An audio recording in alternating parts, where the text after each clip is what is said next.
அனைவருக்கும் வணக்கம். இன்று நாம் பார்க்க இருப்பது ஐம்பெருங்காப்பியங்களில் ஒன்றான சிலப்பதிகாரம். சிலப்பதிகாரம் பேர் வர்றதுக்கு ஒரு காரணம் இருக்கு. காலில் அணிந்திருந்த சிலம்ப மையமா வச்சு உருவான காப்பியங்கிறதுனால தான் இதோட பேரு சிலப்பதிகாரம். இப்ப நான் சிலப்பதிகாரத்தோட முழு கதையை உங்ககிட்ட சொல்றேன். சோழ மன்னர்களுக்கு சொந்தமான பூம்புகார் பட்டினத்துல ஒரு பெரிய வணிகர் இருக்காரு. மாசாத்துவன் அவருடைய பேரு. அவருடைய மகன் தான் கோவலன். அதே ஊரை சேர்ந்த மாநாயகன் ஒரு பெரிய வணிகர் இருக்காரு. அவரோட பொண்ணுதான் கண்ணகி. இவங்க 2 பேருக்கும் பெரியவர்களால நிச்சயிக்கப்பட்ட திருமணம் நடக்குது. திருமணமான கொஞ்ச நாள்லயே மாதவின்ற ஒரு நாட்டியக்காரி அந்த ஊருக்கு வராங்க. அவங்களோட அழகுலையும் அவங்களோட நாட்டியத்திலையும் மயங்கின கோவலன் மாதவியோடையே தங்கிடுறாரு. மேலும் அவர் தன்னுடைய பொருட்கள் செல்வங்கள் அனைத்தையும் மாதவி கிட்டேயே கொண்டு வந்து கொடுத்துடுறாரு. கொஞ்ச நாளுக்கு அப்புறம் இந்திர விழாவுல காணல் வரி பாடல்னு மாதவி ஒரு பாடல் பாடுறாங்க. அதனுடைய பொருளை தப்பா புரிஞ்சுக்கிட்ட கோவலன் மாதவியை பிரிஞ்சு தன்னோட மனைவி கண்ணகி கிட்டே திரும்பி போயிடுறாரு.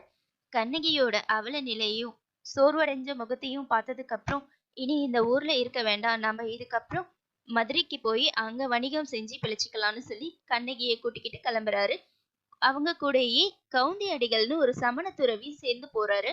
மதுரையை சென்றடைஞ்சதுக்கு அப்புறம் அங்க ஒரு மூதாட்டி வீட்டுல கண்ணகியையும் அந்த சமண துறவியையும் விட்டுட்டு கோவலன் வணிகம் செய்வதற்கு பொருள் தேவைப்பட்டதால் கண்ணகியோட சிலம்பத்தை விற்கிறதுக்காக கடை வீதிக்கு போறாரு. அங்க ஒரு பொற்கொள்ளரை பாக்குறாரு. அவர்கிட்ட தன்னோட மனைவியோட சிலம்பத்தை காட்டி இதை வித்து கொடுங்கன்னு கேக்குறாரு. உடனே அந்த பொற்கொள்ளர் சரி கொடுங்க, நான் இதை மன்னர்கிட்ட காண்பித்து வருகிறேன் என்று கூறிவிட்டு அந்த சிலம்பத்தை எடுத்துக்கிட்டு மன்னரை பார்க்க போறாரு. மன்னர்கிட்ட போயிட்டு மன்னா, இது நம்ம பாண்டிய மாதேவியோட சிலம்பம், இதை ஒருத்தர் திருடி கொண்டு வந்திருக்கான்னு பொய் சொல்றாரு. அவர் எதற்காக அப்படி பொய் சொன்னாருன்னா, உண்மையாவே பாண்டியமாதேவியோட சிலம்பத்தை திருடினது அந்த பொற்கொள்ளர் தான். அதுல இருந்து தப்பிக்கிறதுக்காக கோவலனை மாட்டி விடுறாரு. இதை தெரியாம அரசர் சரி சிலம்பத்தை திருடினவனோட தலையை கொய்துவாங்கன்னு சொல்லி கட்டளையிடுறாரு. கோவலனோட தலையை வெட்டி எடுத்துடுறாங்க. இதை தெரிஞ்சுக்கிட்ட கண்ணகி பாண்டிய மன்னரோட அவைக்கு ரொம்ப கோபமா வராங்க. பாண்டிய மன்னர் கண்ணகியை பார்த்து நீ யாரு, இங்க எதுக்காக வந்திருக்க, உன் கண்ணுல இவ்வளவு தண்ணீரோட என்ன பார்க்க எதுக்காக வந்திருக்கன்னு கேக்குறாரு. உடனே கண்ணகி சொல்றாங்க, நீதியற்ற அரசன் நீன்னு சொல்றாங்க. மன்னர் கேக்குறாரு, நான் என்ன தவறு செஞ்சேன்? என்னுடைய கணவர் கோவலன் கொண்டு வந்த சிலம்பத்துல இருப்பது மாணிக்க பரல்கள், ஆனா பாண்டியமாதேவி காலில் இருக்கிறதோ முத்து பரல்கள்னு சொல்றாங்க. இதை நிரூபிக்க உங்ககிட்ட ஆதாரம் இருக்கான்னு மன்னர் கேக்குறாரு. உடனே தான் காலில் இருந்த இன்னொரு சிலம்பை எடுத்து வேகமா உடைக்கிறாங்க. அதுல இருந்து வர மாணிக்க பரல்கள் மன்னரோட உதட்டுல படுது. தான் தப்ப உணர்ந்த மன்னர் அந்த இடத்திலே உயிரை விடுறாரு. தான் கணவன் இறந்ததை பார்த்த பாண்டியமாதேவியும் தன்னோட உயிரை அங்கேயே விட்டுடுறாங்க.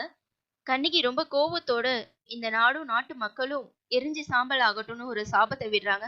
மதுரையே தீப்பற்றி எரியுது. அங்கிருந்து கிளம்பின கண்ணகி பூ பூத்து குலுங்கும் மரத்தடியில நின்னுட்டு இருக்காங்க. வானத்துல இருந்து ஒரு வாகனம் வருது. அதுல கோவலனும் வராரு. அவரோட சேர்ந்து கண்ணகியும் பறந்து போனாங்கன்னு மலைவாழ் மக்கள் சேர மன்னர் கிட்ட சொல்லியிருக்காங்க. இதுக்கப்புறம் சேர மன்னர் கண்ணகிக்காக என்ன செஞ்சாருன்றத நான் அடுத்த காணொலியிலேயே சொல்றேன். இது வரைக்கும் சேனலை சப்ஸ்கிரைப் பண்ணாதவங்க சப்ஸ்கிரைப் பண்ணிக்கோங்க. அனைவருக்கும் வணக்கம். இன்னைக்கு நான் மன்னர் சேரன் செங்குட்டுவன் கண்ணகிக்காக என்ன செஞ்சாருன்றத பத்தி சொல்ல போறேன். மதுரையை எரிச்சதுக்கு அப்புறம் கண்ணகி திருச்செங்குன்றம் அப்படின்ற மலைத்தொடருக்கு வந்து சேர்றாங்க.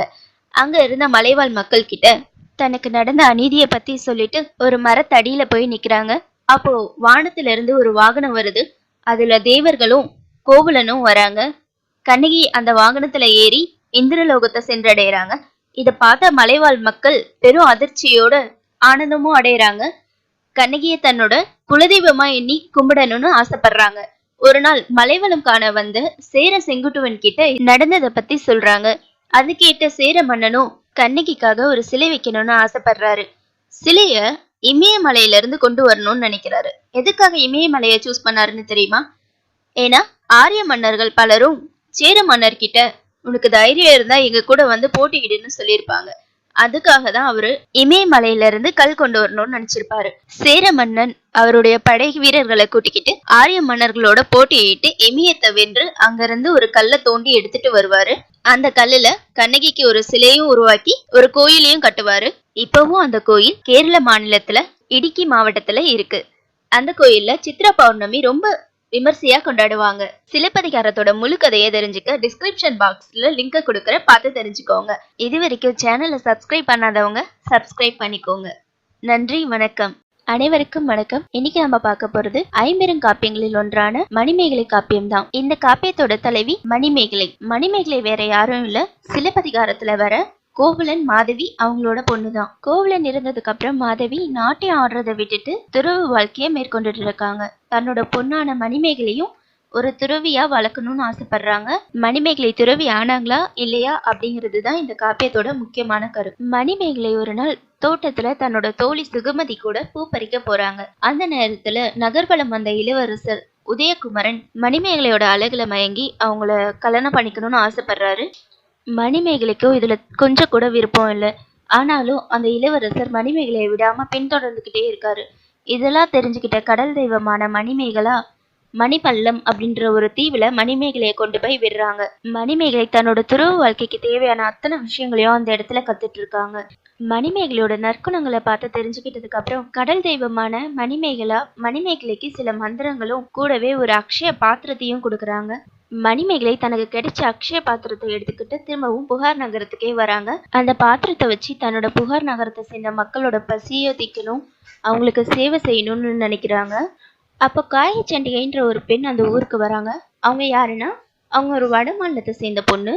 அவங்க என்ன செஞ்சிருப்பாங்கன்னா, ஒரு முனிவர் தவத்துல இருப்பாரு. அவரோட தவத்தை போய் இவங்க கெடுத்திருப்பாங்க, தெரியாம தான் கெடுத்திருப்பாங்க. ஆனா முனிவர் சாபம் கொடுத்துருவாரு. நீ எவ்வளவு சாப்பிட்டாலும் உன்னோட பசி மட்டும் குறையவே குறையாது அப்படின்ற ஒரு சாபத்தை காயச்சண்டிகைக்கு கொடுத்துருவாங்க. மணிமேகலை கிட்ட அக்ஷய பாத்திரம் இருக்கு அப்படின்றத தெரிஞ்சுக்கிட்டு தான் காயச்சண்டிகை புகார் நகரத்துக்கு வருவாங்க.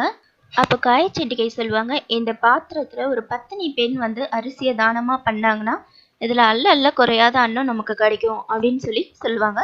அதை கேட்ட மணிமேகலை ஆதிரை அப்படிங்கிற ஒரு பத்தினி பெண்ணை கூப்பிட்டு அதுல அரிசியை போட சொல்லுவாங்க. அவங்க போட்டதுக்கு அப்புறம் அதுல அரிசி அல்ல குறையாம வந்துகிட்டே இருக்கும். அதை வச்சு மணிமேகலை அந்த ஊர்ல இருக்க மக்களோட பசியெல்லாம் போக்கிட்டு இருந்தாங்க. காயச்சண்டிகையோட பசியையும் அவங்க போக்குனாங்க. இதெல்லாம் தெரிஞ்சுக்கிட்ட இளவரசர் உதயகுமரன் மறுபடியும் மணிமேகலை தொந்தரவு செய்யறாரு, என்ன திருமணம் பண்ணிக்கோ அப்படின்னு சொல்லிட்டு. மணிமேகலை மணிபல்லா தீவுல கத்துக்கிட்ட சில மந்திரங்களை வச்சு காயச்சண்டிகையோட உருவத்துக்கு மாறிடுறாங்க. அப்போ தன்னோட மனைவி காயச்சண்டிகை கிட்டதான் இந்த இளவரசர் தொந்தரவு செய்யறாருன்னு தப்பா புரிஞ்சுக்கிட்டு காயச்சண்டிகையோட கணவர் உதயகுமரனை வெட்டி கொன்னுடுவாரு. இதை தெரிஞ்சுக்கிட்ட ராணி தன் மகனோட சாவுக்கு காரணமான மணிமேகலைய கைது செஞ்சு கூட்டிட்டு போய் ரொம்பவே கொடுமைப்படுத்துறாங்க. இதை தெரிஞ்சுக்கிட்ட மணிமேகலையோட அம்மா மாதவி தன் பொண்ணு மேல எந்த தப்பும் இல்ல, உங்க பையன் மேலதான் தப்பு இருக்கு அப்படின்னு நிரூபிச்சு தன் பொண்ணை திரும்பவும் கூட்டிட்டு வராங்க வீட்டுக்கு. வீட்டுக்கு வந்த மணிமேகலை திரும்பவும் மணிவல்லா தீவுக்கே போகணும் அப்படின்னு முடிவு பண்ணி மணிவல்லா தீவுக்கே போயிடுறாங்க. அந்த சமயத்துல புகார் நகரத்தை ஆண்டுட்டு இருந்த நெடுங்கில்லின்ற ஒரு அரசர் நகர்வலம் போறப்போ ஒரு பொண்ணை பாக்குறாரு. அந்த பொண்ணு மேல காதல் கொள்றாரு. அந்த பொண்ணு இவர் மேல காதல் கொள்றாங்க. ரெண்டு பேரும் திருமணம் செஞ்சுக்கிறாங்க. திடீர்னு ஒரு நாள் அந்த பொண்ணு காணாம போயிடுறாங்க. மன்னர் ஊர் ஃபுல்லா தேடி பாக்குறாரு, எங்க தேடியும் அவங்க கிடைக்கல. அப்போ ஒரு பெரியவர் சொல்றாரு, அந்த பொண்ணு இனி திரும்பி வர மாட்டா, உன்னோட குழந்தை கடல்ல கப்பல்ல இறங்கும், நீ அதுக்காக காத்துட்டு அப்படின்னு சொல்றாரு. மன்னரும் அதை கேட்டு சரி நம்ம காத்துட்டு இருப்போம்னு காத்துட்டு இருக்காரு. ஒரு நாள் மன்னருக்கு ஒரு கெட்ட செய்தி வருது. அது என்னன்னா, உங்க பையன் கப்பல்ல வரப்போ புயல்ல கப்பல் கவுந்து உங்க பையன் இறந்துட்டான் அப்படின்னு சொல்றாங்க. அதை கேட்ட மன்னர் ரொம்ப துக்கத்துல இருக்காரு. தன்னை சுத்தி என்ன நடக்குதுன்னு கூட தெரியாத அளவுக்கு இருக்காரு. இதனால கடவுளுக்கு செய்ய வேண்டிய பூஜை புனஸ்காரம் எதுவுமே செய்யாம விட்டதால கடவுளுக்கு கோவம் புகார் நகரத்தையே அழிச்சிட்டதா மணிமேகலைக்கு தகவல் வருது. இதை கேட்ட மணிமேகலை தன்னோட அம்மாவும் தன்னோட தோழியும் என்ன ஆனாங்க அப்படின்னு கதறி அழுகுறாங்க. அப்போ கடவுளின் தெய்வமான மணிமேகலா அவங்க முன்னாடி தோன்றி, உங்க அம்மாவும் உன்னோட தோழியும் நல்லாதான் இருக்காங்க, அவங்க வஞ்சி நகரத்துல இருக்காங்க, நீ போய் அவங்கள பாரு அப்படின்னு அனுப்பி வைக்கிறாங்க. மணிமேகலையும் தன்னோட அம்மாவையும் தோழியையும் தேடிக்கிட்டு வஞ்சி நகரத்துக்கு சேர்றாங்க. தன்னோட தோழி அப்புறம் அவங்க அம்மாவையும் கண்டுபிடிச்சு அவங்களோட சந்தோஷமா ஒரு துறவு வாழ்க்கையை வாழ்ந்துட்டு இருக்காங்க. அங்க இருக்க மக்களுக்கு அந்த அக்ஷய பாத்திரத்தை வச்சு சேவை செஞ்சிட்டு இருக்காங்க. இதுதான் இந்த காப்பியத்தோட முழு கதை. மனிதர்களோட வாழ்க்கையில ரெண்டு விதமா இருக்கு, ஒண்ணு இல்லறம், இன்னொன்னு துறவு. முழுக்க இல்லற வாழ்க்கையை பத்தி பேசுறதுதான் சிலப்பதிகாரம், முழுக்க துறவு வாழ்க்கையை பத்தி பேசுறதுதான் மணிமேகலை காப்பியம். அதனாலதான் இது ரெண்டையும் இரட்டை காப்பியம்னு சொல்றாங்க. இந்த வீடியோ உங்களுக்கு பிடிச்சிருந்தா சப்ஸ்கிரைப் பண்ணுங்க, மறக்காம ஷேர் பண்ணுங்க. நன்றி, வணக்கம்.